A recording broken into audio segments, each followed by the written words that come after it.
I guess we'll call the meeting to order here at 6:50 p.m. Our 6:30 meeting here, the first official Zoom internet meeting that we're having for our school board. So congratulations, everybody, to be on the first one. A little bit of things here. We'll try not to talk over each other. So if you have a question, you can either, if there's a pause, feel free to jump in. Otherwise, put up your thumbs up or one of those signs. And I believe Wade is the host of this meeting for the, I guess, bookkeeping part of it or controlling it all. So he will let us know if somebody has a question and I don't notice it. All right, sounds good. Okay, we'll call the meeting order. Thank you, everybody, for coming. We have the press, we have superintendent. I think I mentioned everybody earlier there. Call it the order. Let's see. First thing will be to approve the agenda. Is there any additions or corrections to our agenda? A couple of items under the action items. On item E, it says resolution for termination and non-renewal. It should also indicate ULA for an unrequested leave of absence. That should be a piece of that. And then under action items, a new item F is an approved flooring bid for the junior, senior high school and the primary school. We did get some bids and like to talk about that and get some movement on that. So approve the flooring bid. That's for the Winthrop and Gibbon site? Correct. Okay. Okay. Any other further additions or anything anybody has? I don't have any further additions, but I would like to have a little bit more discussion on Justin's report about graduation and what kind of ideas that they have coming up, or just some more in-depth conversation on that. Okay, can we add that to 6, our discussion items, and put that as a D? Yep. So say graduation. Perfect. Okay, any other further additions? Hearing none, I'll take a motion if anybody has one. I'll make a motion to approve the agenda with the additions. I'll second. Okay, we have a motion and a second to approve our agenda with those additions. All those in favor signify by saying aye. We have to do roll call, Phil, That's for right. everything. Yep, Julie, go ahead and start the roll call. Okay, Mike, Yes. Phil, Yes. Becky, Yes. Kelsey, Yes. Marissa. Yes. Thank you. All right, we have an agenda. Move down to the consent agenda. Anybody have any questions on anything that's in there? Anything you need to pull out of the consent agenda? Further discussion, anything like that? I'd just like to add a couple of comments on there. As you'll notice under the principal's contracts, the second one, Jennifer Thompson, is listed as a 1.54% for 2 years. Just want to make sure that people understand she was offered a raise or an increase for the second year, 2021. She chose to keep her salary at what will be her 1920 salary, but she was offered similar increase to other administrators.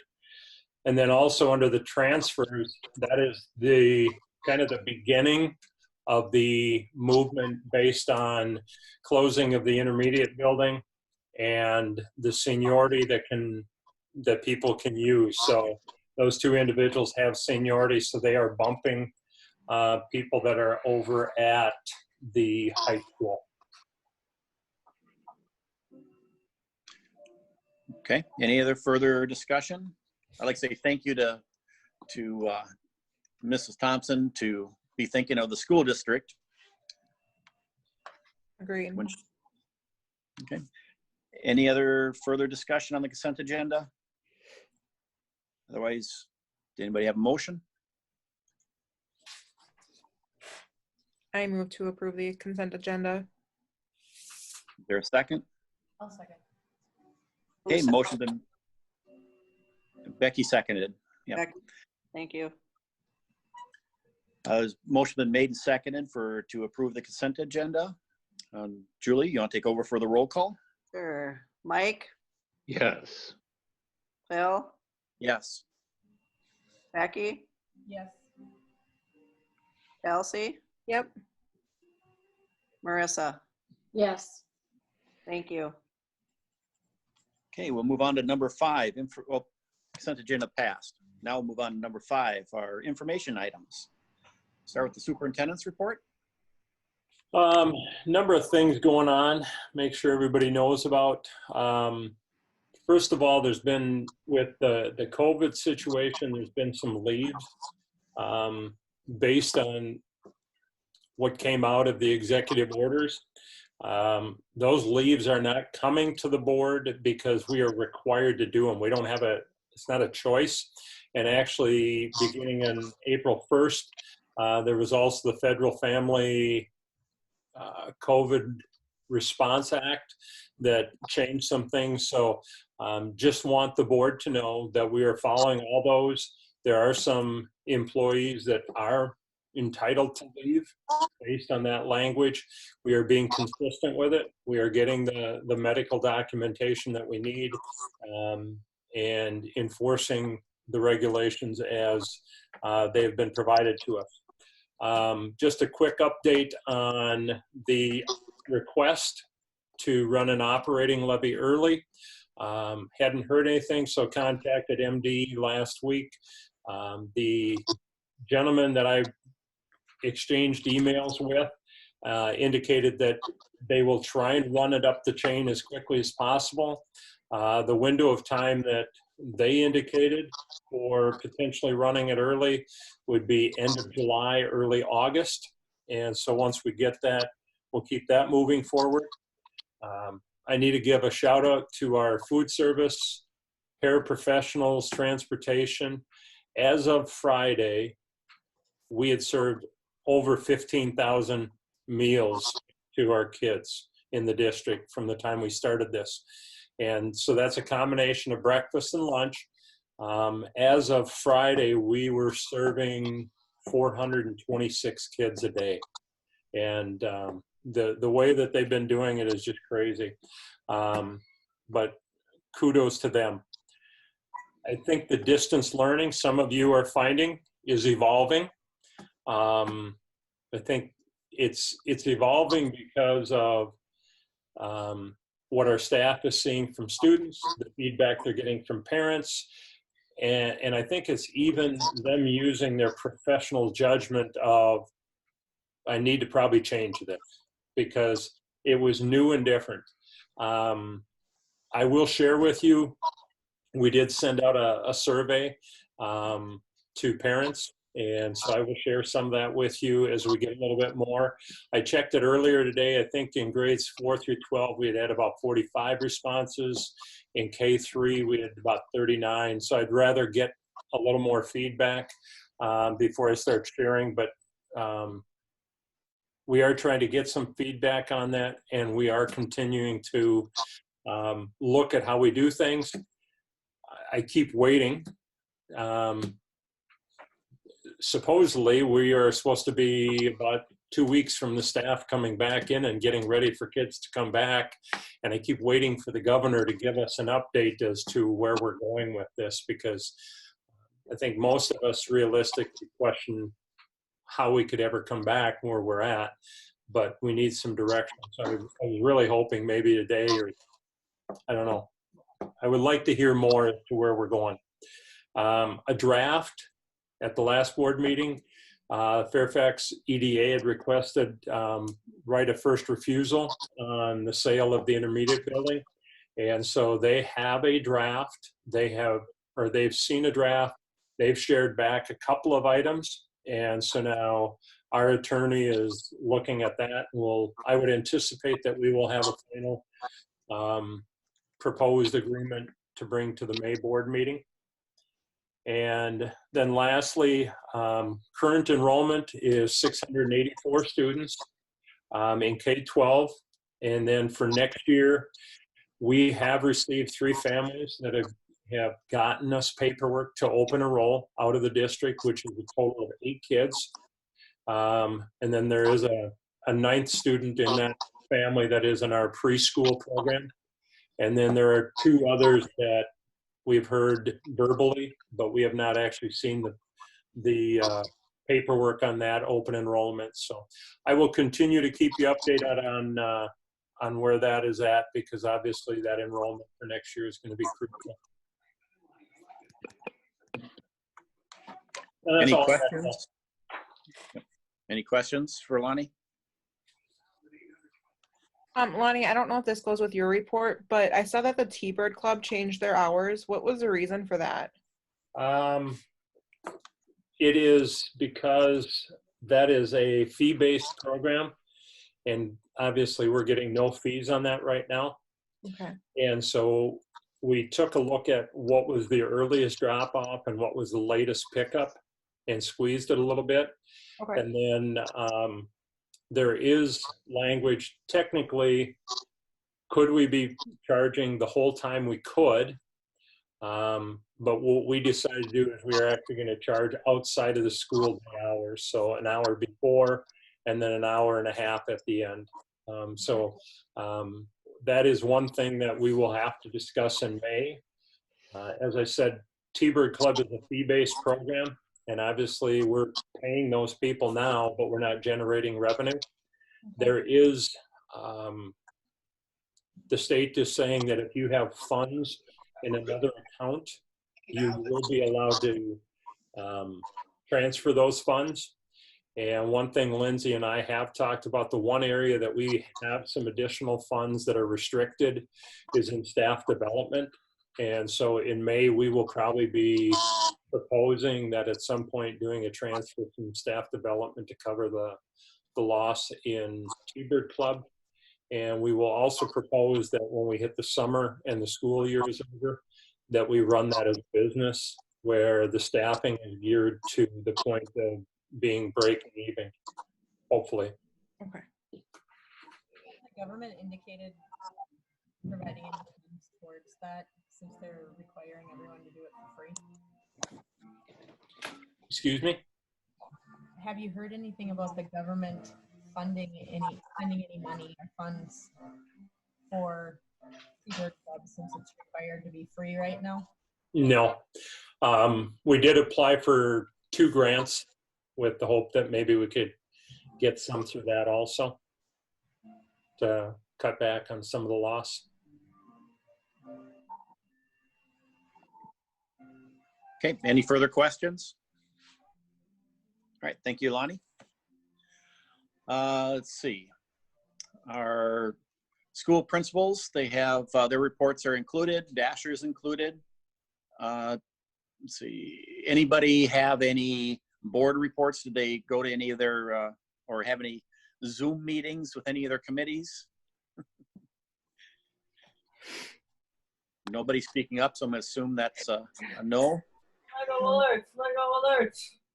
2 Legos on the floor, don't lick it on the floor. Oh, I'm missing what that is. Is that somebody asking a question or? Nope, that I am blocking. There was Okay. somebody joining in. Okay. All right, we'll go on to number 6, discussion items. A is the land sale. Lonnie? The land, the old Gibbon football field was put in the paper. It was also on our social media. I just wanted to have some discussion on that. We are accepting offers, and I use the term offer as opposed to bids, but accepting offers until Friday, May 1st. I do anticipate that we will have multiple offers. At this point, we have received 1.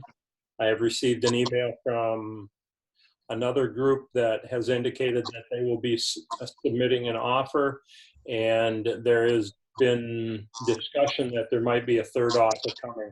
I guess I would like to make sure or find out from the board what direction they want to go with this. I guess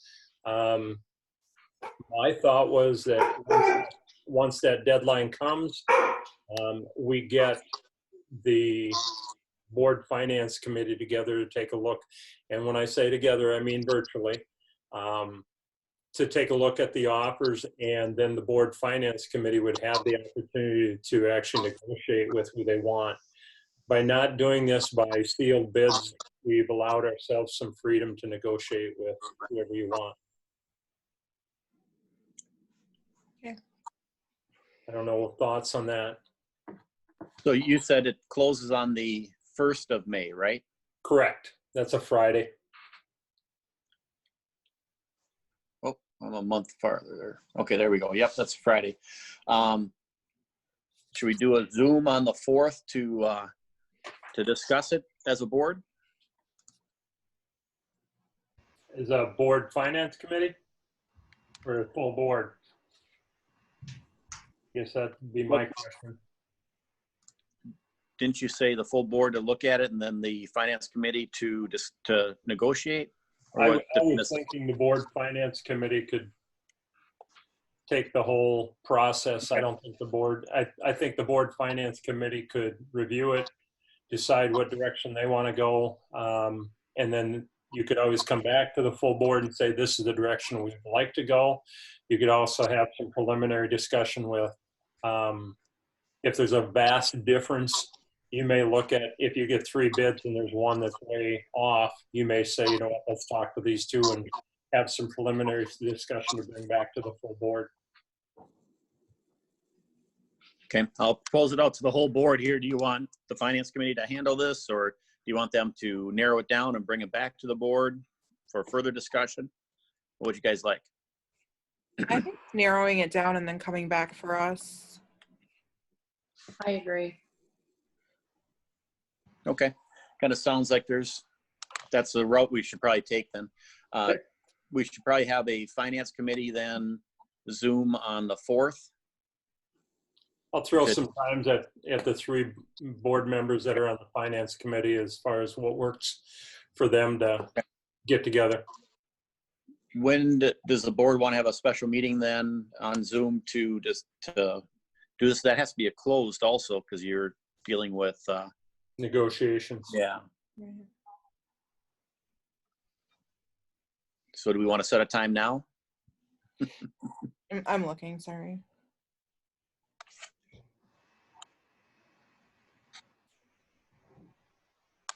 Well, my calendar is pretty much clear. Can we do Wednesday, or what are they, like, if you guys meet So for Monday? 6th? Yeah, I'm sure the finance committee can narrow it down in the one meeting and then be able to present it to the board then either the 5th, 6th, 7th, or 8th. Does the 6th work for people? That works for me. Yeah. Yep, Works for me. Yep. works for me. Is there anybody it does not work for? Okay, a 6:30? Sure. And I'll work on the details because I'm assuming we're going to still be Zooming. So we'll work on the details of what that looks like in a closed meeting. Okay. Although the governor only has it till the 4th, so never know. Okay, any other further discussions on the land sale? No. All right, hearing none, we'll go on to B, payment of spring coaches and advisors. It is all over the place in the state right now as to what they're doing with spring coaches. There are, I did a little checking. I asked Rich to find out what the Tomahawk Conference is doing. MBL and Wabasso are paying full. Sleepy Eye is paying head coaches 65%, assistant coaches 35%. BLHS has paid the first half of the stipend. The second half is to be determined. Cedar Mountain, Cathedral, Springfield are all up in the air. They have not made a determination yet. And Sleepy Eye St. Mary's is likely to make no payment to their coaches. Sibley East is going to prorate. And basically what they did is they took the coach's salary, and they counted the number of days from the first day of practice to the first section, subsection, or section contest. They figured out a daily rate of pay, and then they were going to pay based on the number of days that those coaches worked. There are some spring sports that never got started. In talking to some administration, there's a belief that some of the pay should be made because coaches are not just coaching from day one until the end of the season. They do stuff in the off season.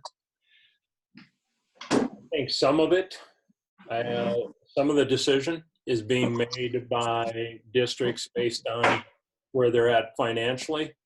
For example, I saw an article today on MSBA that Shakti is going to do maybe a partial payment, but they're also looking at what they lost in revenue of student activity fees that were not paid, because obviously they refunded everything back to the spring student athletes. So there was no revenue from those. When I look at GFW, I just did a quick calculation today.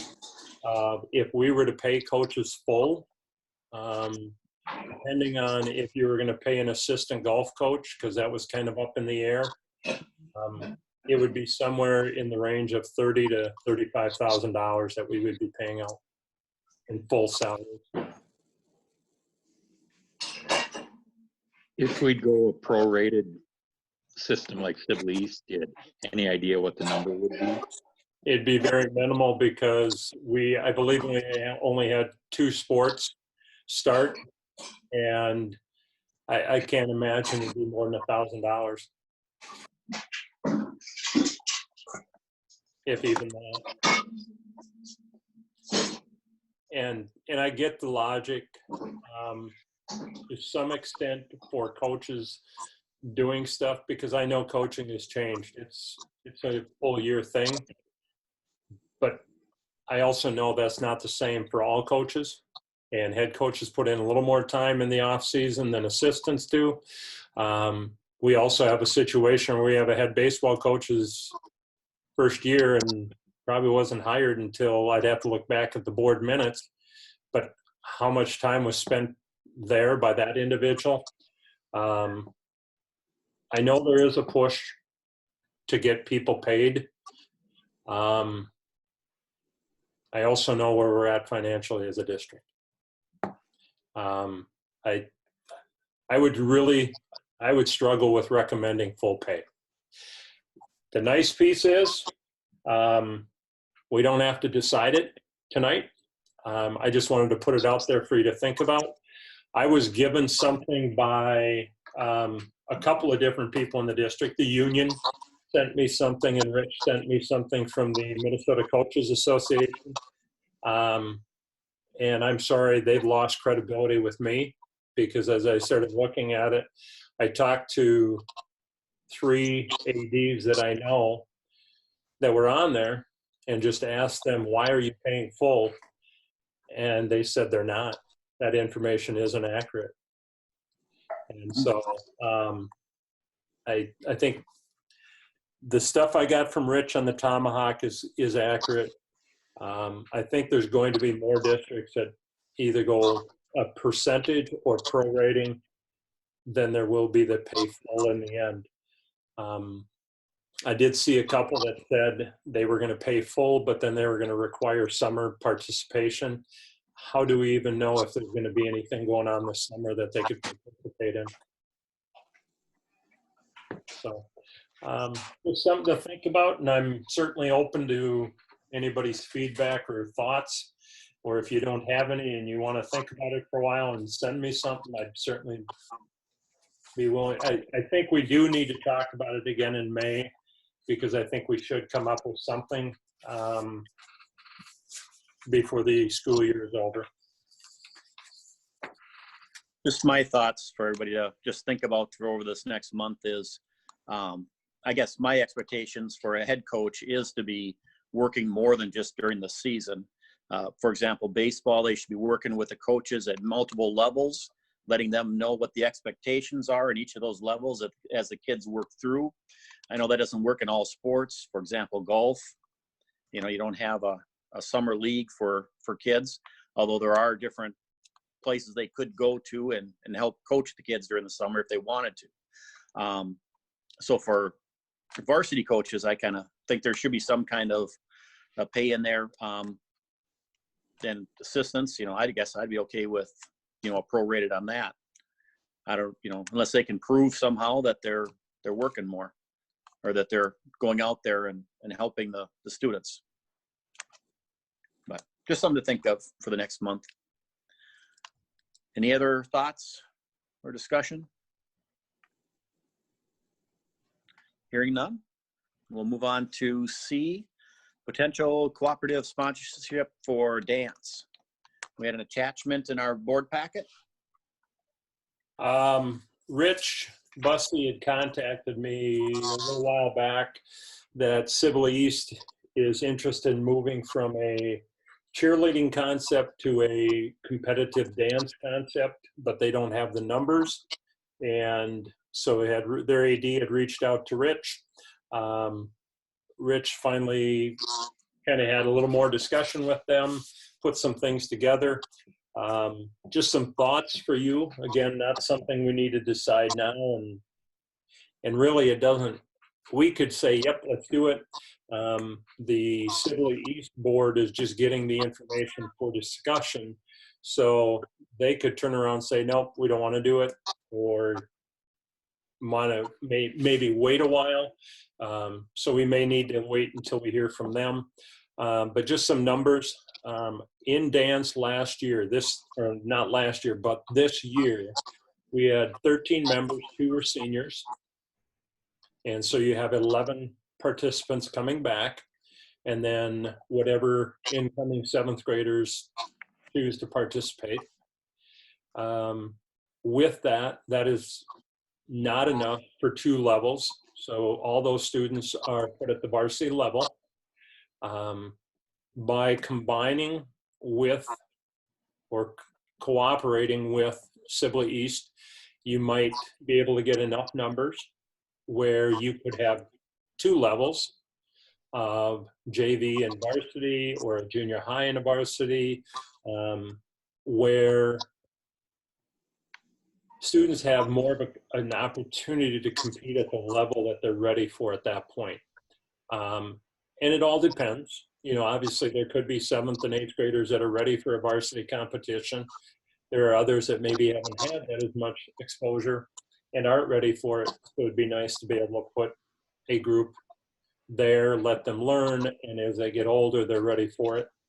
The other piece of that is sharing the cost. So for example, right now, you know, we have roughly about a little over $9,000 of expenses in this when you start looking at the fees that we have to pay, the coaches, any equipment, and then transportation. And so when you start looking at that, it gets to be expensive when you divide that by 13 participants.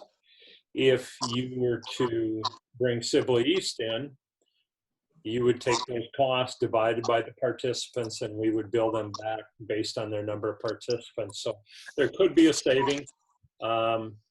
There's going to be a little added cost because you, instead of just paying for a varsity entry fee, you'd have to pay a JV and a varsity fee. Your transportation isn't going to go up anymore. I don't believe you're going to get enough participants that are going to require more than 1 bus. There's going to probably be an added cost if you get enough for an assistant coach. But again, I think it could be a way to save a little bit of dollars. The other thing is, like I said, it's the opportunity to maybe participate at a more appropriate level for the kids. So just some thoughts there. Where would the practices be? Is it alternating between the districts, or how does that work? Actually, since we are the host school, it'd be similar to what we're doing for wrestling right now with New Ulm. New Ulm is the host school. We get our kids down there. Plan would be to have it over here. And right now, the plan would be to be in Winthrop, if at all possible. Okay. I know that, again, it doesn't really squeeze the space anymore because we already had dance booked into someplace. So it could be potentially Winthrop, it could potentially be Gibbon, depending on what gym space is available. But it would be, since we are the host, it would be on our site. Okay.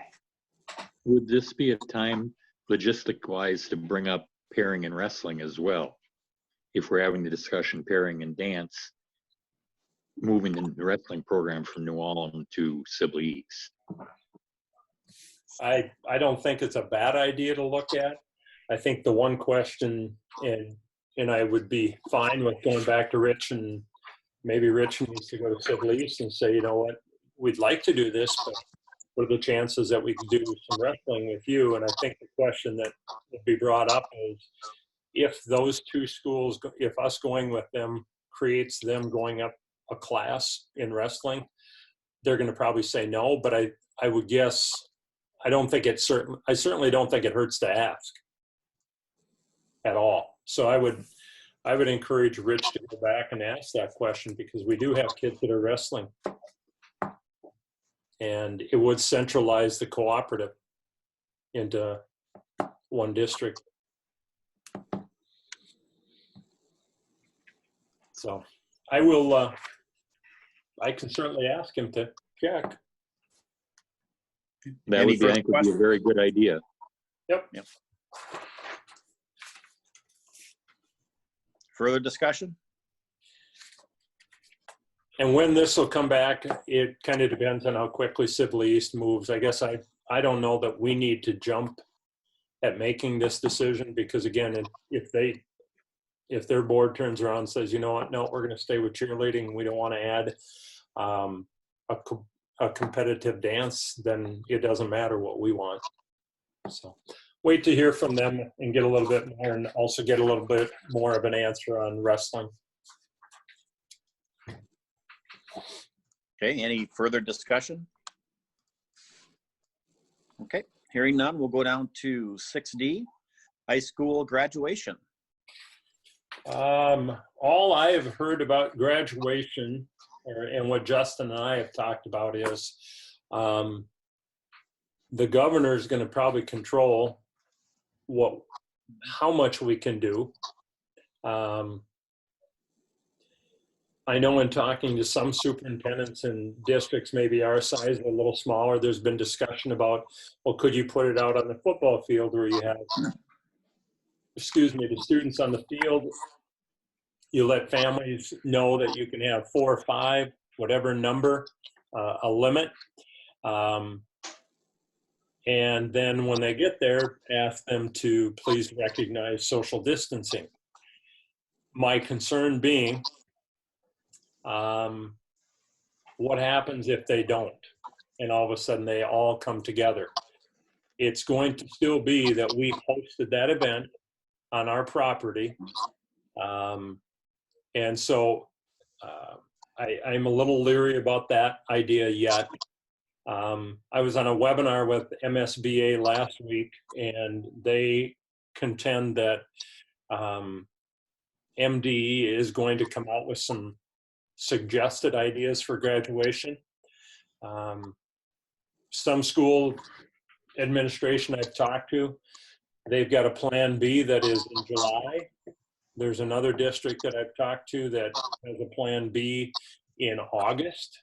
I don't know that that's realistic, because how many of the kids may be gone by that time? There has been discussion of virtual graduations. I think it's going to be different, because it's going to be, until we get some changes in what the regulations are, it's not going to be a case of Susie Jones comes up, gets a diploma, and gets to shake hands with somebody. I think it's going to be different. And so those are some of the things that have been talked about. But I think the governor is going to probably control more of what can happen if you want to think about May 28th, 29th. which is when our graduation is, I think there will be some guidelines that we would have a hard time following that are going to still be in place.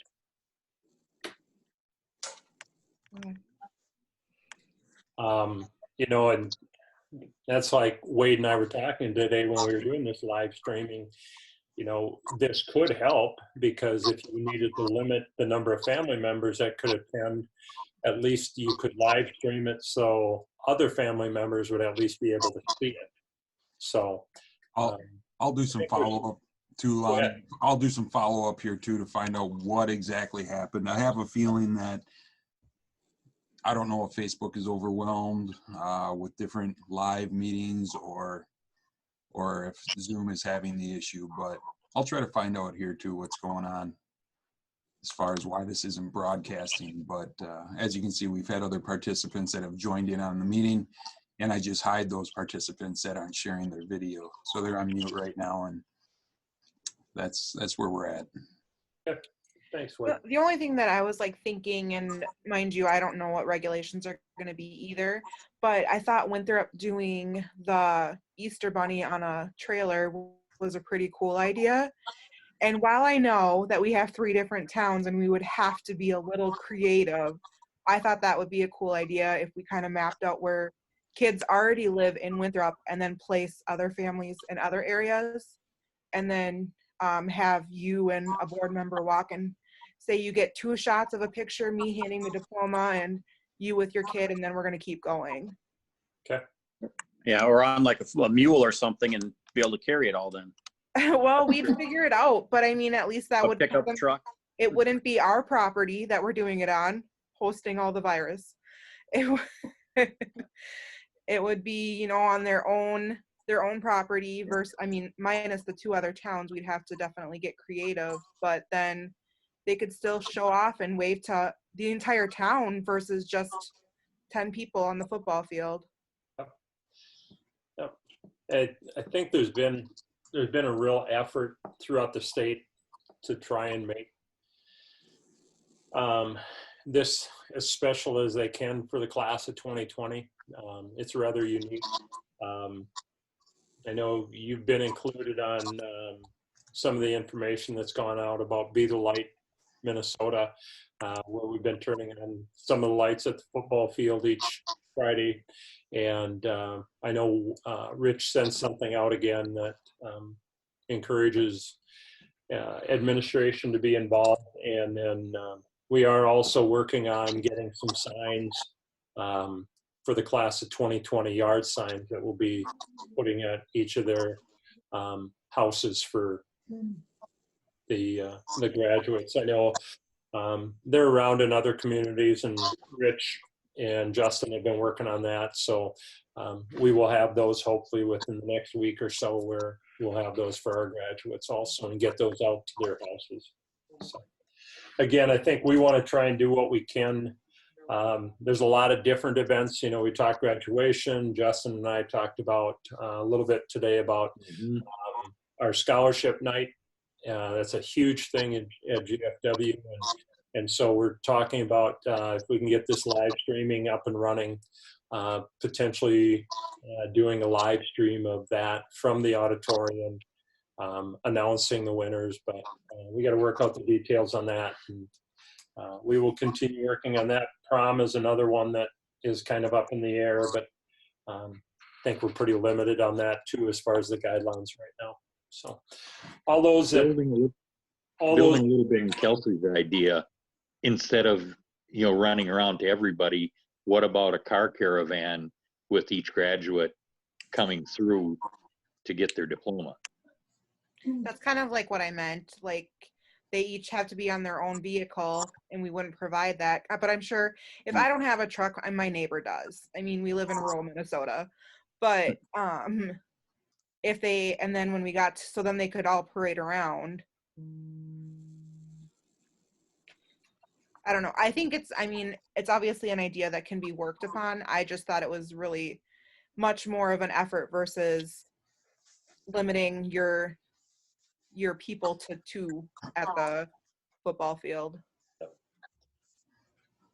Well, and we're actually, Justin and I were even talking right now, the the company that does our caps and gowns isn't even up and running right now, so we can't get caps and gowns, and that certainly isn't going to be something that stops us. And we'll look elsewhere, but I think we're probably somewhere between 2 to 3 weeks out of finally looking at it and saying, okay, what's actually realistic to do that? What's realistic for us to do?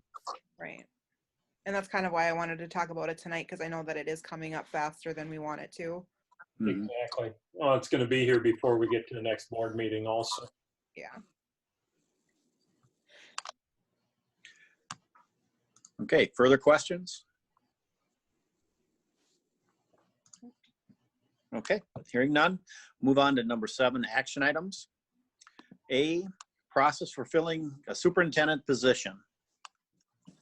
If everybody hasn't heard yet, Lonnie has accepted a position and he's given us his resignation. I think we have Harold on here with us. Correct.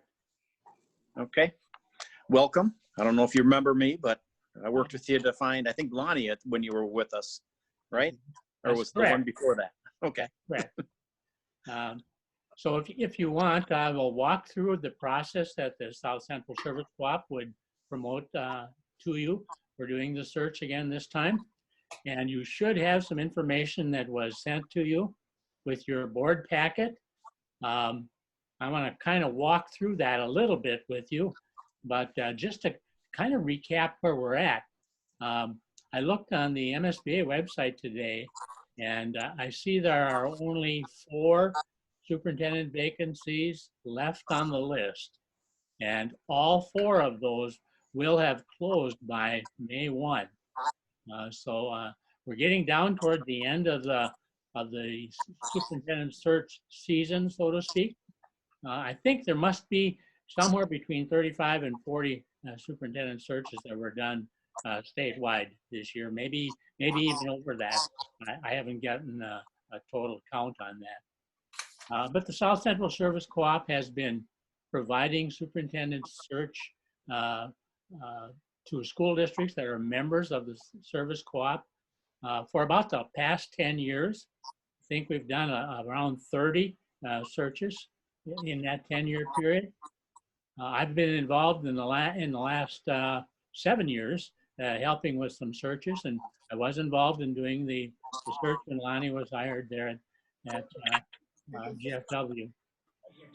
So quickly going through that process, the Service Co-op about 10 years ago decided that the cost of doing superintendent searches at difficult financial times was something that the Service Co-op could provide, and they provide that service yet today at no cost other than some duplication costs and some printing and postage, that type of thing. So it's a very minimal cost to do the superintendent search using the Service Co-op. The local school district can decide which of the following components they want to have us use in our search process. And I want to just walk through that with you a little bit, and then we'll go through the schedule. First of all, we are meeting with you tonight to give you an overview of the search process. We'll talk about a calendar here in a minute or two. We will, under normal circumstances, and this surely is not normal circumstances with this kind of a virtual meeting all the time, but under normal circumstances, we would meet with the school board, staff, parents, community people, and that kind of thing to develop a profile of characteristics that you're looking for in your superintendent.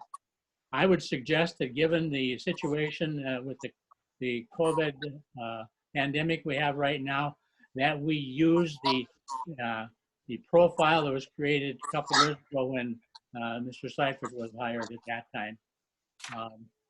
We will recruit candidates for the position.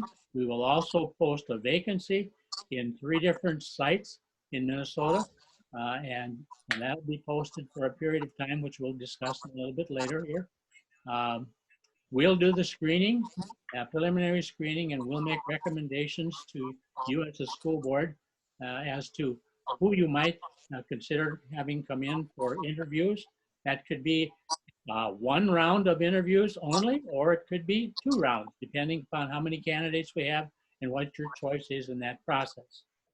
And then once you have interviewed all the candidates and you're ready to select one, we can help the school district put together a contract and so forth. And then the follow-up is that we help mentor the superintendents for that first year after they've started with the district. So our proposal from a timeline standpoint would be that today's April 20th, that between April 20th and May 11th, we would create that profile and the attributes that would be necessary to measure the qualities you're looking for. That's about 22-day period. If you approve us tonight, we will post the vacancies tomorrow, and that will be posted until about May 8th, which is only an 18-day period. But we're, as I said earlier, we're at the end of the season, so to speak. So that should still be an adequate time for you to gather a number of candidates. And I just completed doing a Nicollet halftime search, and we had 11 candidates at Nicollet for that halftime position. They ended up interviewing 3 people and selected 1 last week. So if we follow that schedule, we would screen candidates that have applied between May 11th and May 15th. When I say we, I'm talking about my partner, Ed Waltman, and I would screen those candidates, and we'd be ready on your May 18th board meeting to recommend to you who the candidates to be interviewed should be. And sometime between the 18th and the 22nd, then there would be an interview scheduled with the candidates, and the candidate then could be selected and approved by board action and ready for final contract offers around the 21st of May, with your board approving the contract. If you wait until the regular board meeting in June, that'd be June 15th. So that would be the process that we would recommend for you if we're doing it. What we need to know is you want us to do the process. What we need to know is, what do you want to have posted as a vacancy? Are you looking at a half-time position? Are you looking at a full-time position? Are you looking at an interim position? Any of those options, we need to know as we post the vacancy. So it's time for some feedback now from you. Okay, board, what is everybody thinking? In my opinion, I'll throw it out there first, is that we need to have someone full-time who is new to our district and coming on board. I would prefer not to have an interim. I'd prefer to go with a full hire. Any other thoughts? Well, mine is 180 the other degrees. As late into the process as the timeline that we are, and as compressed as it is with the pandemic going on, I would be much more comfortable about hiring an interim for 1 year and starting the process in January, when we really should be starting the process to interview candidates. The ones we get now are the ones that have been passed over by everybody else. So we're not necessarily getting the best and the brightest. My question is for Lonnie. Did we find, if we're trying to decide part-time or full-time, did we find other areas to cut? Because I don't want to cut another teacher in order to get a full-time superintendent. We have looked at some funds through the technology. We are looking at some funds through activities.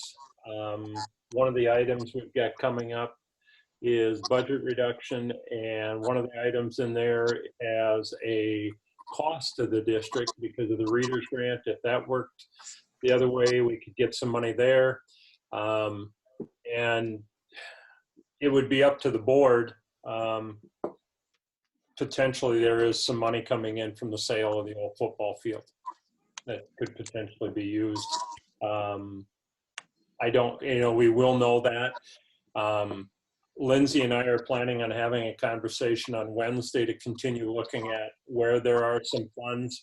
I did also have a conversation with Rich Bussey today that there might be a need to take a look at his uniform budget. Maybe uniforms are put on hold for 1 year or 2 years, and or is it potentially something the Booster Club could, instead of the wants, maybe the Booster Club helps with more needs. I think you're probably looking at a difference of about $48,000 to $53,000 for that full-time position compared to what the part-time was going to be. That's saying you maybe change the benefits a little bit and take a look at what the salary is. I think it's doable. I think we can make it work.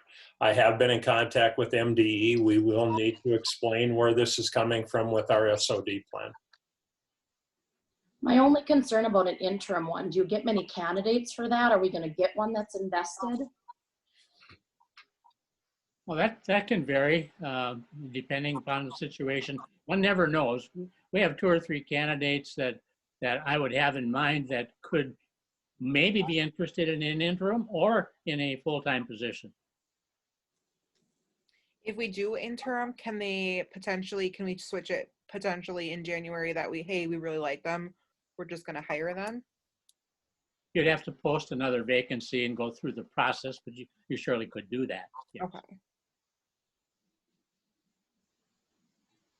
Well, and Harold, usually aren't the interim ones older retired superintendents that are simply helping the co-op and the districts out for a year to get their ducks in order and do the hiring process when they want to?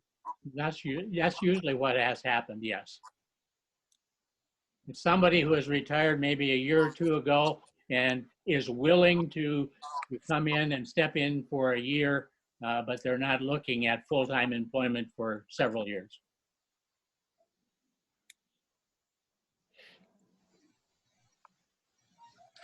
Well, Mike, the potential with that suggestion is that we would get someone who is used to running a referendum or, and helping us possibly out of the situation we're in right now. So with the interim, are you thinking full-time? In January of next year, when most of the superintendent vacancies are posted, we'd have a much better pool of candidates, I believe, to pull from then than we would trying to do this compressed schedule here now in the next 40, 45 days. You might have a better pool of candidates in January, but you're also going to have more competition also. Because other schools, there'll be vacancies in other school districts as well.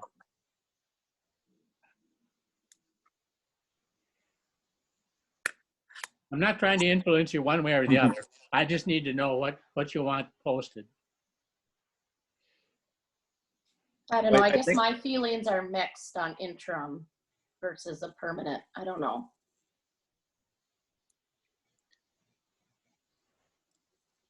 Yeah, while we're discussing this, do we also have to officially hire SCSC to do our search for us? Yes, you do need to pass a motion to do so. Should we do that first?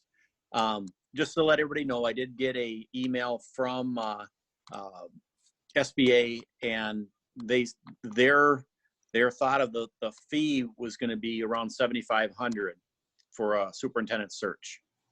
So here we're looking at maybe 500 or so just for copies, that kind of stuff. Am I correct, Harold? Probably 300 or less. Okay. So those are kind of the 2 options we have. I will move that we do hire SCSC to help us with the superintendent search. I'll second that. Okay, we have a motion and a second. Is there any further discussion? Any further discussion? Hearing none. Julie, would you like to do the roll call? Sure. Mike, Yes. Phil, Yes. Kelsey? Yep. Becky, Yes. Marissa. Yes. All righty. Okay, congratulations, Harold. Thank you. Thanks for volunteering to help us with this. Now, we still need to decide what you want to have us post as a vacancy. Correct. Well, I definitely think that we're probably gonna have to go with full-time. I agree with you. Full-time. Okay, full-time is what I'm kind of hearing. Is there anybody that thinks otherwise? Well, we've gone down the road of part-time superintendent before and went back to a full-time superintendent because it didn't work. So no, I'm in favor of a full-time position. Okay, we've got that. So now it's the interim or a permanent superintendent. Any strong feelings? I know Mike is looking at a temporary, so, or the interim. Becky, what do you think? Typically, are the interims more experienced? And do they ever apply as a full-time regular superintendent? I'm asking you, Harold. Okay. You have the candidate pool, quite frankly, if it follows the pattern of what we've experienced in the past, candidate pool will be about a third to a half of people who have not had any experience as a superintendent before, but have had experience either as a principal or some district-wide responsibilities, curriculum director, that kind of thing. Then you'll have another, about the other 50% is going to be divided between people who are looking for their first superintendency or those who have some experience elsewhere and are looking to move.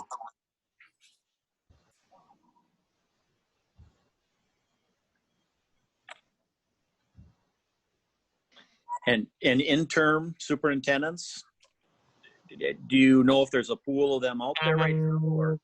I do not know if there is a pool.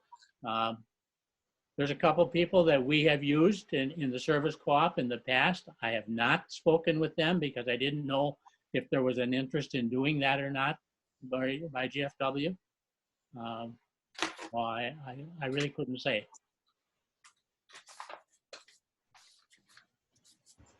Is an interim one usually cheaper or they're paid less than a, no? Not necessarily, no. They're paid generally about the same amount. I'm so nervous. The only difference with an interim and what we've experienced in the past is we've hired them for a certain number of days and at a certain salary per day. And sometimes they don't get benefits or anything like that. But usually an interim that I'm talking about is for a shorter period of time. It might be 2 or 3 months to finish a year. If you're having an interim there for the entire year, it's going to be about the same as a permanent superintendent salary would be. Lonnie, I have a question for you. Yeah. Some staff members have been asking me if Justin Johnston would be an option if we hired Bertram as a mentor. I think we'd still have to go through the interview process, correct? Yeah, and you're going to need somebody with a superintendent license to do that. And I think the question becomes, and Justin's good at what he does. You're now going to ask him to be a high school principal. You're going to ask him to be a superintendent to a point, and he's going to be taking classes to finish his license at the same time. And I don't know who that person is going to be. That you have to have a license. Harold, correct me if I'm wrong. Every district has to have a superintendent. You have to have a license. Harold is wise. He has let his go. And I know Ed is just about done with his. I think his is December, if I remember right what I heard. Correct. And so SCSC doesn't have anybody that could do it. I do think it would be putting a lot on Justin's plate. Did I hear the And question I think wrong? everything that our district is looking at in the next 12 months, getting an operating levy passed, trying to get the issues worked out, moving it down to 2 sites. I'm not so sure we want somebody that's never been a superintendent before. We need somebody with some experience to get our budget and SOD plan approved and in place and get a referendum passed. And most of these people that would be doing the interim have been superintendents for an extended period of time.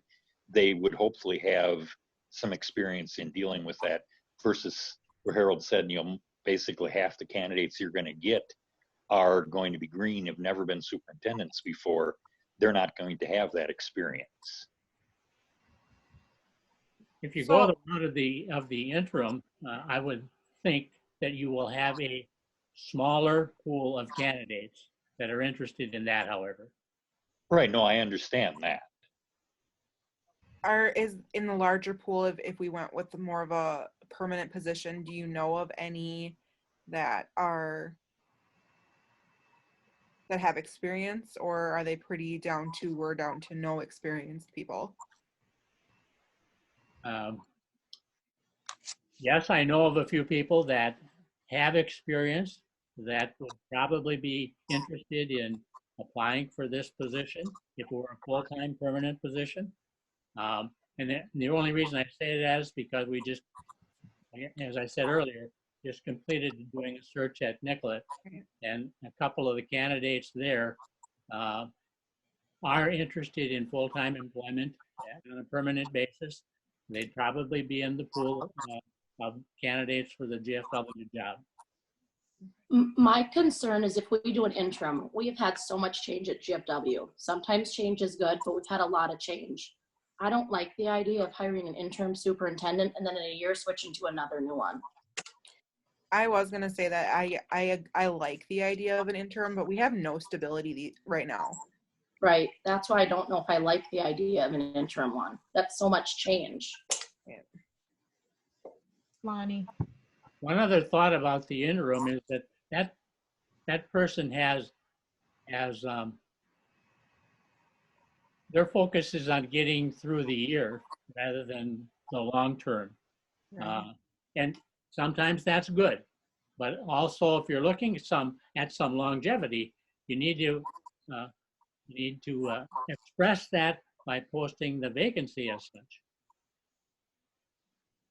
I was going to ask you, Lonnie, with our SOD plan, whoever is hired, they kind of have a roadmap already of what they have to do. Isn't that right? Correct. And I told myself I'd keep my mouth shut on this, but I'll throw something out. I know you're talking about experienced versus not experienced. I walked in 2 years ago and I was inexperienced. It's a great learning curve. It's a huge learning curve. I get that, but there's good people out there that can do this. And whether they have experience or not, I'm going to work with whoever you hire and give them everything I possibly can as far as a roadmap. And in our world of technology, there's email, text, phone, whatever, that they can always reach out. So I would encourage you to think about, yep, there's an operating levy that needs to be run. And hopefully we get information from the state soon enough that Amy and Lindsay and I can start putting some things together with that. But I hope you'll consider all options, and the fact that just because they don't have experience doesn't mean they can't do it. I think through the interview process, you'll see somebody that will grab you and say, you know, whether they have experience or not, that's the one that will work for GFW. Do you have an opinion on interim versus permanent? I probably would agree with what you and Kelsey just said. I think I haven't, obviously with the distance learning, I've gotten emails from staff, but I haven't had a chance to really talk. But I think there is something to be said for stability for them. That's kind of what I'm leaning towards too, is not doing an interim. Yeah. My vote would be for a full-time permanent one. Okay, Becky, do you have an opinion either way? I see both sides of it. I can see how the experience would help with an interim, but I would like to see stability with a full-time superintendent hired on for a while. I think that if we get someone who isn't experienced, they're going to want to prove that they can do a really good job, and they're going to work really hard for us.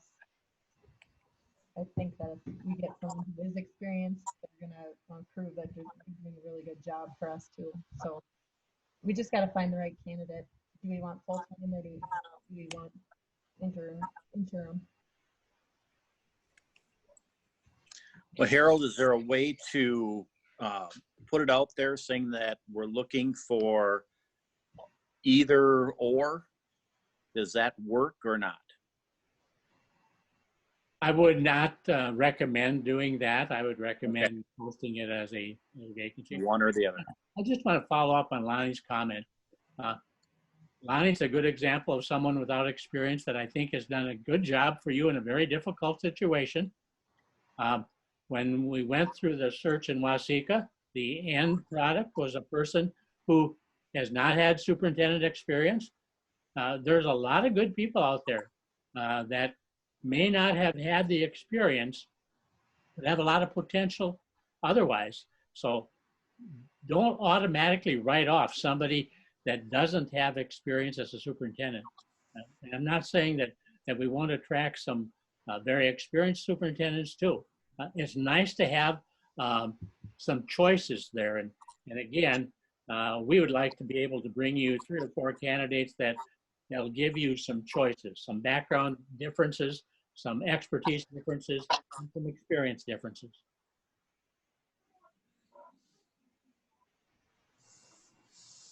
Okay. Getting back to your question, I suppose, and to answer that, I would suggest posting the vacancy as, if you're looking at a permanent, just posting the vacancy.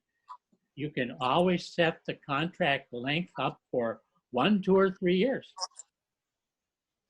I mean, that's a thought too. If we set it up for a shorter contract,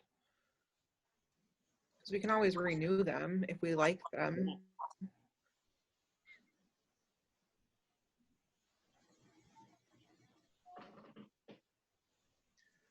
Okay, what I'm hearing is probably for sure 2 that are saying a permanent, 1 that is for sure, Mike, I don't think you've changed your mind, right, Mike?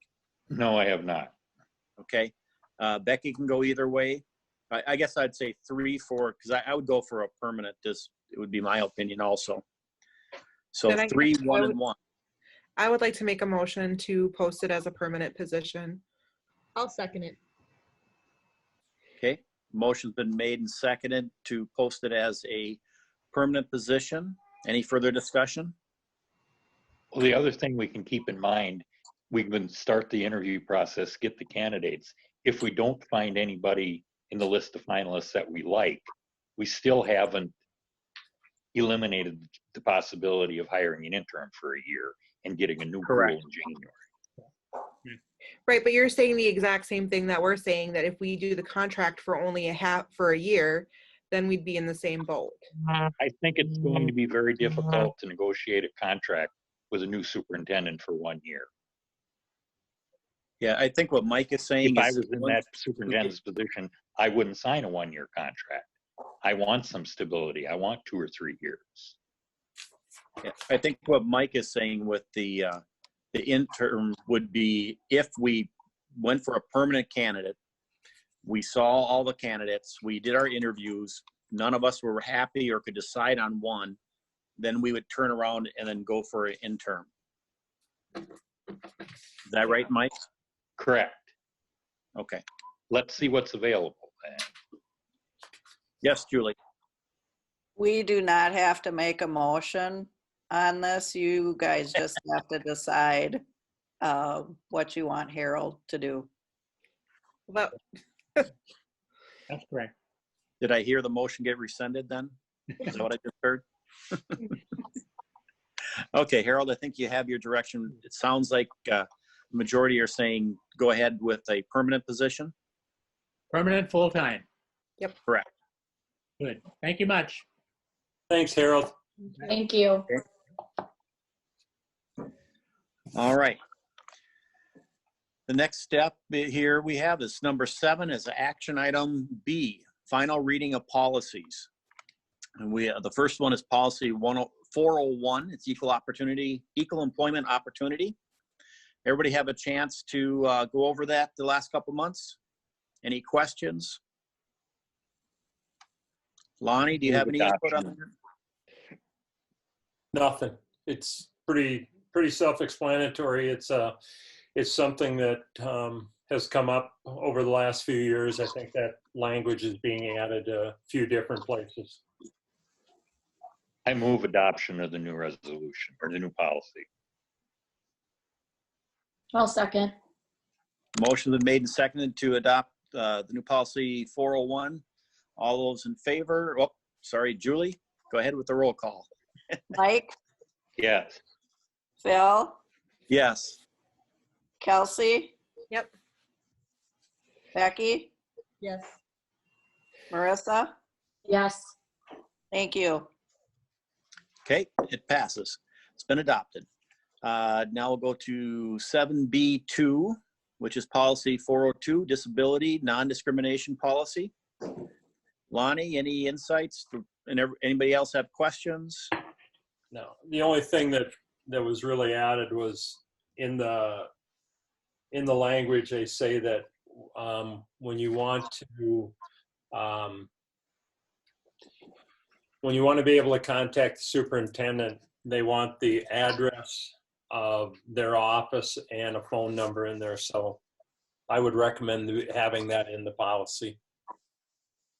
And what we have in our packet does have that in there in red, if anybody has any questions about that. Any other further discussion?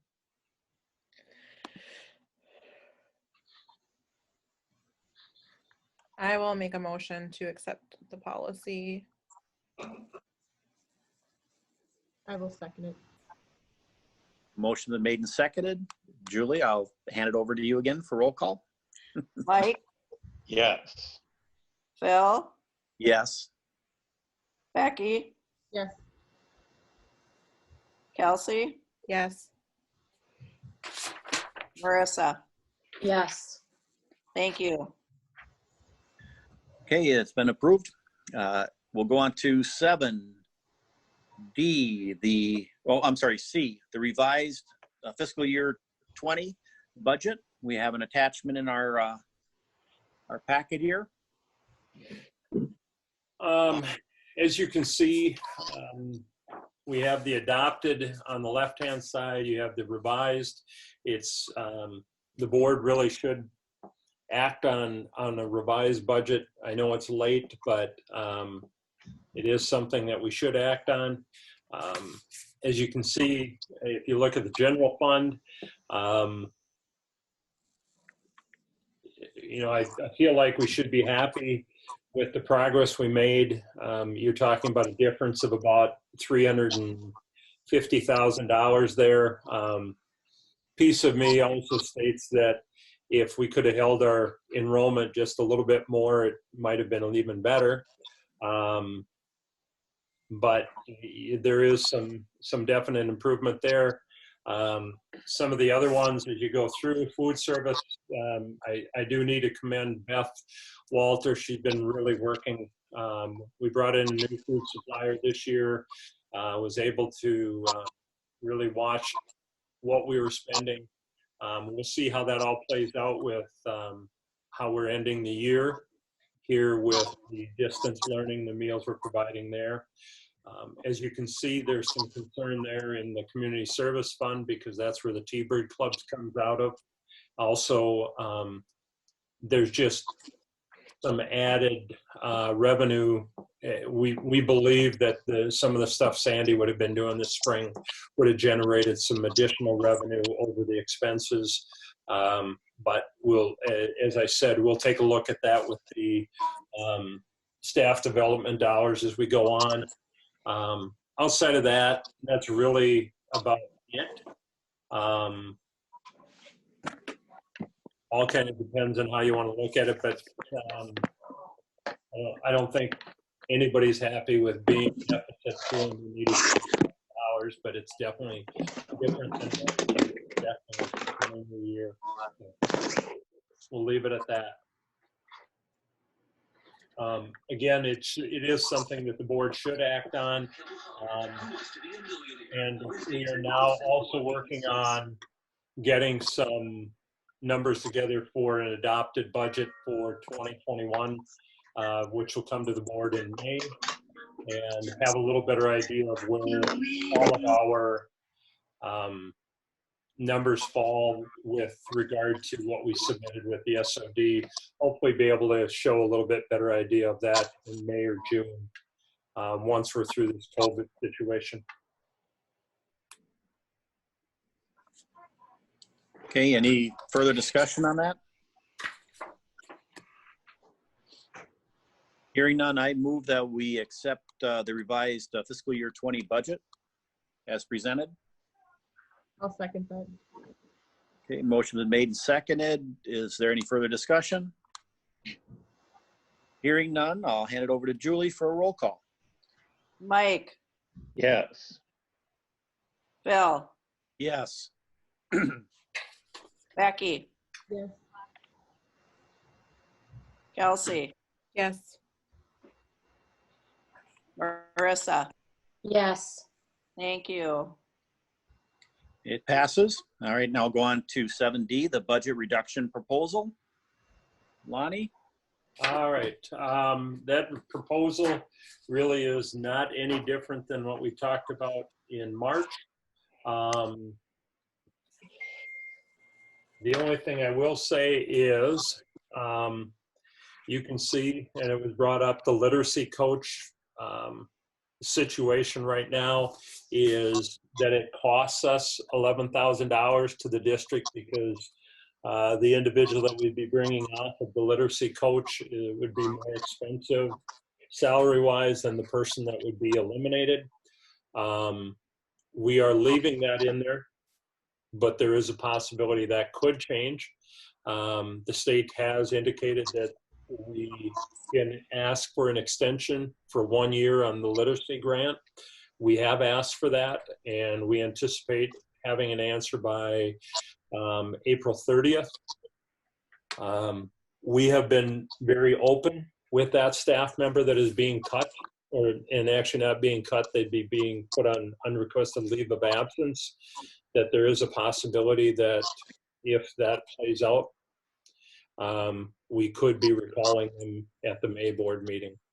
So right now it's projecting a $464,000 savings. If that were to change, it'd increase it by the $11,000 that is there. This is, it's nothing that anybody really likes to do because there are people that are losing jobs. But unfortunately, where we're at as a district, it needs to happen, and it does follow what was submitted as an SOD plan. Given the fact that we're going to be posting for a full-time superintendent, we will go to work on making the other necessary adjustments too and submitting that to MDE. Okay, any further discussion? Any questions? I move that we accept the budget reduction proposal. I'll second it. Okay, motion been made and seconded. Any discussion? Any discussion? Any discussion? I'll hand it over to Julie. Mike, Yes. Bill, Yes. Becky, Yes. Kelsey, Yes. Marissa. Yes. Thank you. Okay, passes. We'll go on to 7E, the resolution for termination, non-renewal, and ULA. And I believe this is where I start reading these. Is that right, Lonnie? Correct. With those reductions, there are 3 elementary teachers that will have resolutions for non-renewal. And so what happens is Phil will read those resolutions. They'll ask you for a vote. Upon, if they are approved, letters will go out to them tomorrow, letting them know that as of tonight's meeting, they've been non-renewed for the 2021 school year. And then there's also one resolution in there because 2 of the staff members that are being reduced are actually tenured.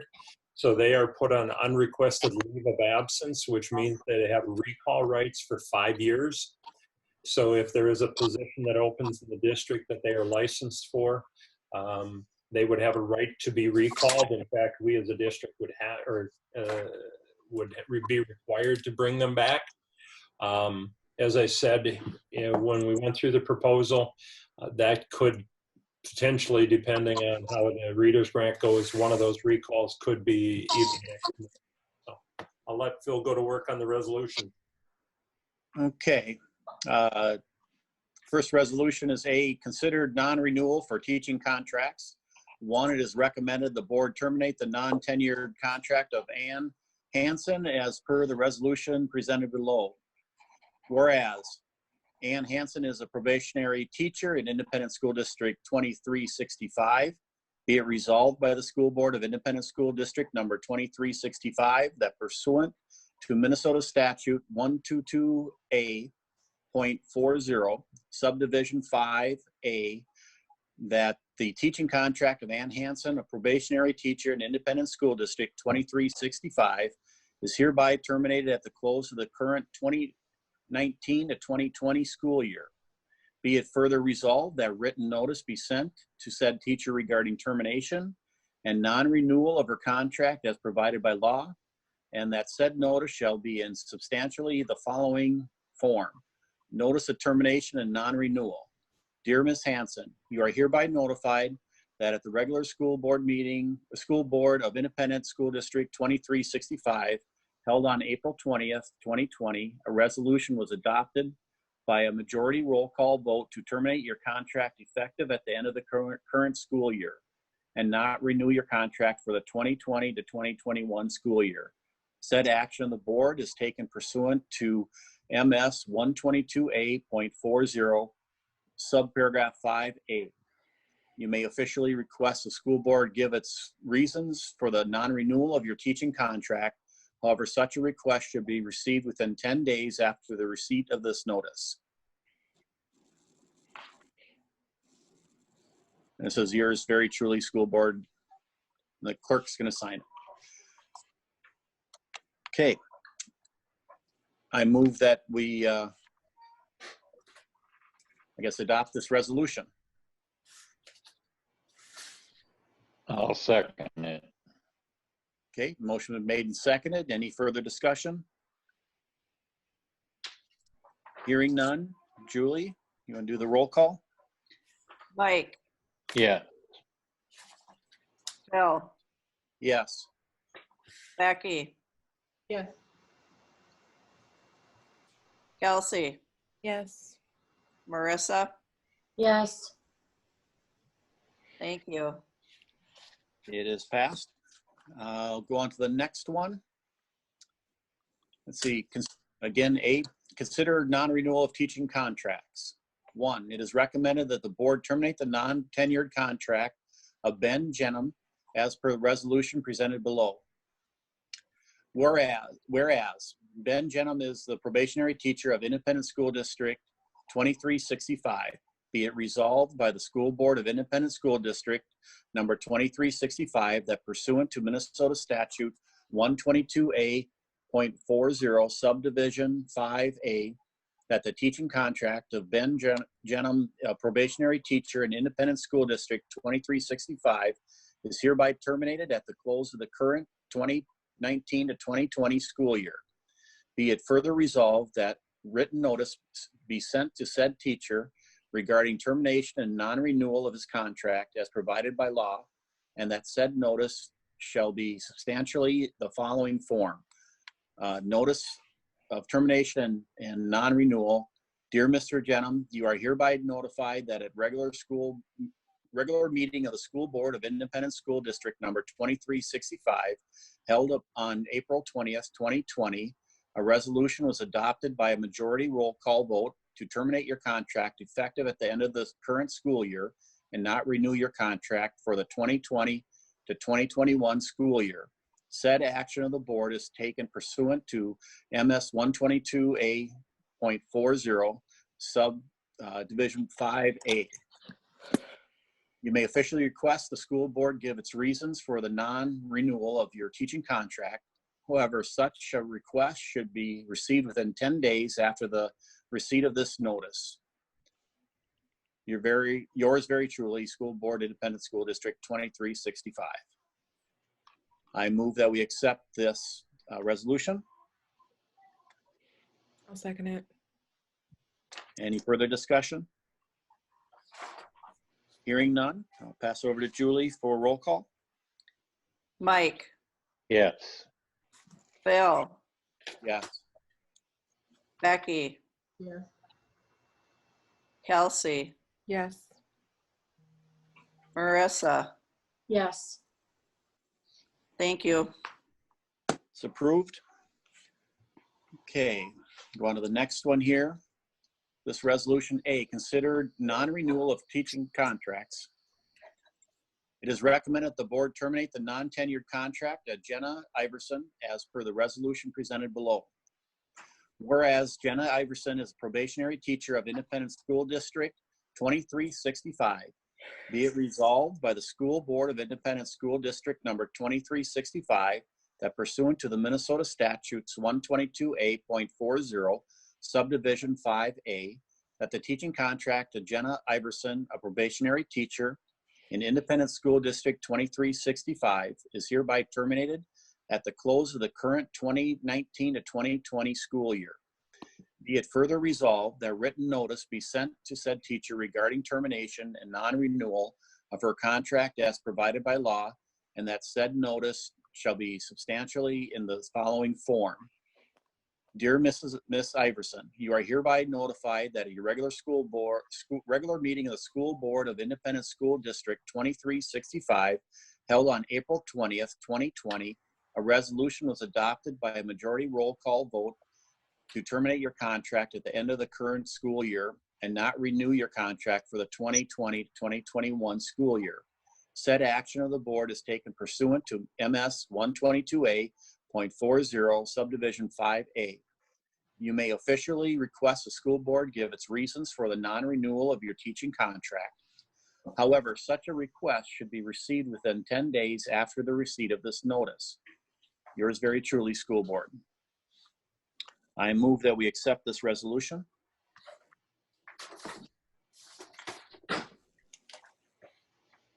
Is there a second? I'll second it. Okay, motion has been made and seconded. Any further discussion? Hearing none, I'll hand it over to Julie for a roll call.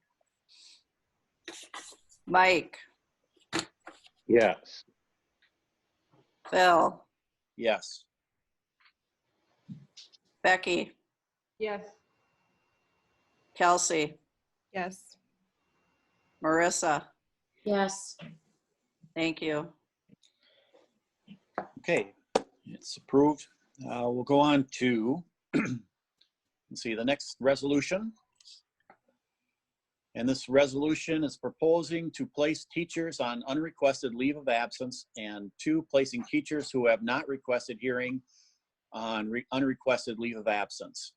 Be it resolved by the School Board of Independent School District number 2365 as follows.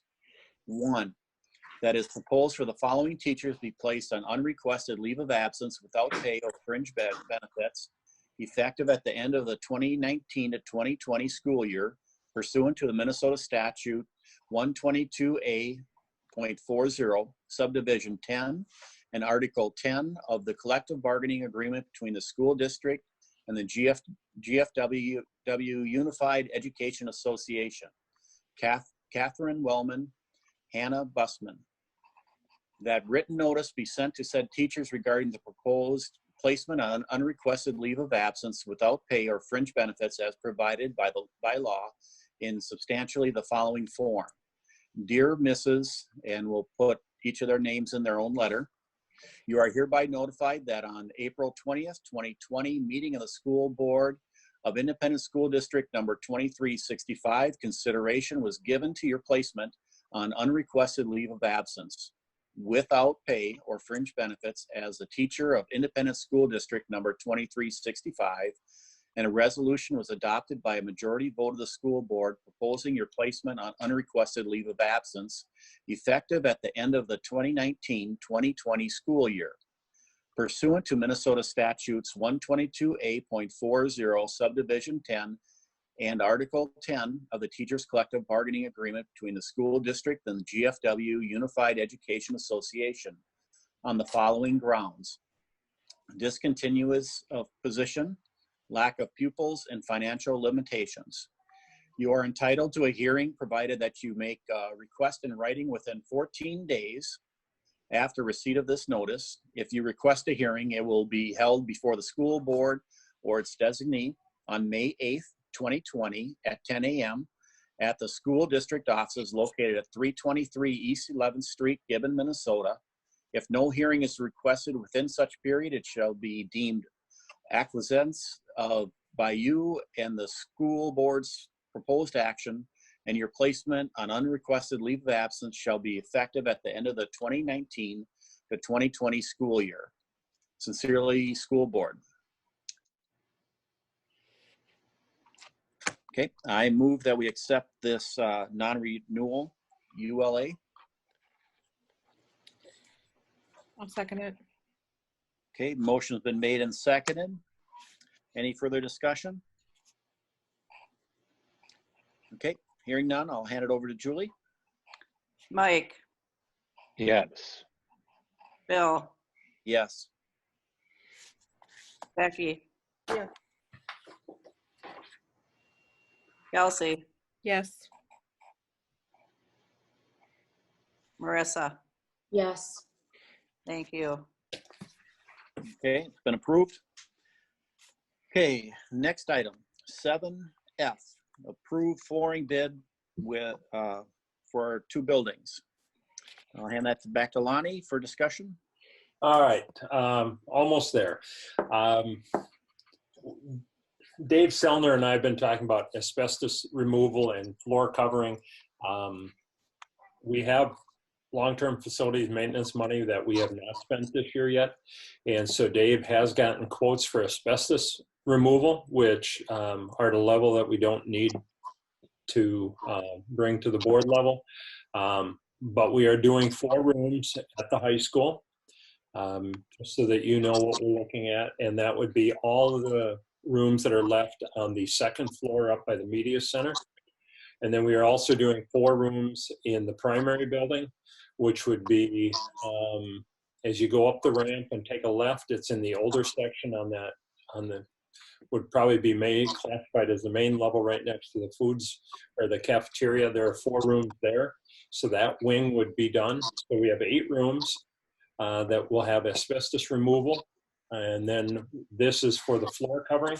We got 3 bids. One was from Glencoe, and a place in Glencoe that was significantly higher, almost $3,000 higher than the other 2.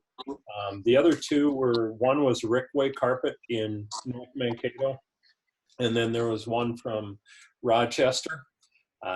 Rickway was actually about $300, almost $400 more, but Dave and I would like to, and I'll say it, I'd like to recommend Rickway. Having them in North Mankato is a whole lot closer than Rochester. And so the bid is for $21,700 to do the 8 rooms. Depending on what happens, that could be starting soon. I know that the asbestos people are available, so that if we do get word that they're going to close us down for the rest of the school year, they would come in and then we would get these people in as soon as possible. So that would be my recommendation, is to go with Rickway Carpet. Okay, any further discussion, any questions?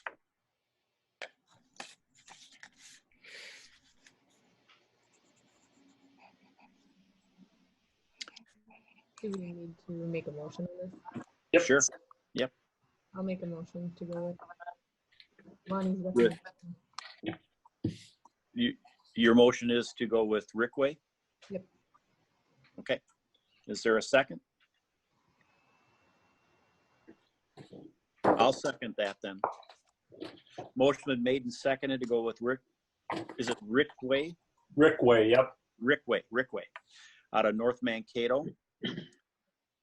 Any further discussion? Hearing none, I'll pass it over to Julie for a roll call vote. Mike, Yes. Phil, Yes. Becky, Yes. Kelsey, Yes. Marissa. Yes. Thank you. Okay, it's been approved. Any further information or any discussion on anything that we haven't covered yet? Any further questions? One thing I'd like to ask is for signing of papers that I know the clerk's going to have to do and I may have to do we just come by the office to sign those then? Marissa and Julie and I have gotten everything arranged. I believe Marissa and Julie are going to meet tomorrow at the intermediate building at 7:20. I don't think you have anything for Phil, do you, Julie? I do not. I think we're good to go otherwise, Phil. Okay. Hearing no further business that we have here tonight, is there a motion to adjourn or we'd like to stay on camera all night long? I'll motion to adjourn. I'll second. That was pretty quick. Yeah. All right, no further discussion. No. Julie, I'll pass it over to you for the vote. All right. Mike, A roll call vote to adjourn. I vote yes. Phil, Yes. Becky, Yes. Kelsey, Yes. Marissa. Yes. I have it that we are adjourned. Thank you, Wade. All right, thank you guys. You're welcome. As soon as we get this converted, we will get this entire meeting put up on our website. All right. Thank you. All right, Hey, you. Phil, All right. can, you're Phil, welcome. can you hold on? Yeah, I will hold on, Julie. Okay, thank you. I will have 2 contracts for you to sign, Okay. 2 principal contracts, so can. I'll be coming to Gibbon tomorrow. Okay, You want me just to swing by the office? Lonnie? Because I don't have them yet.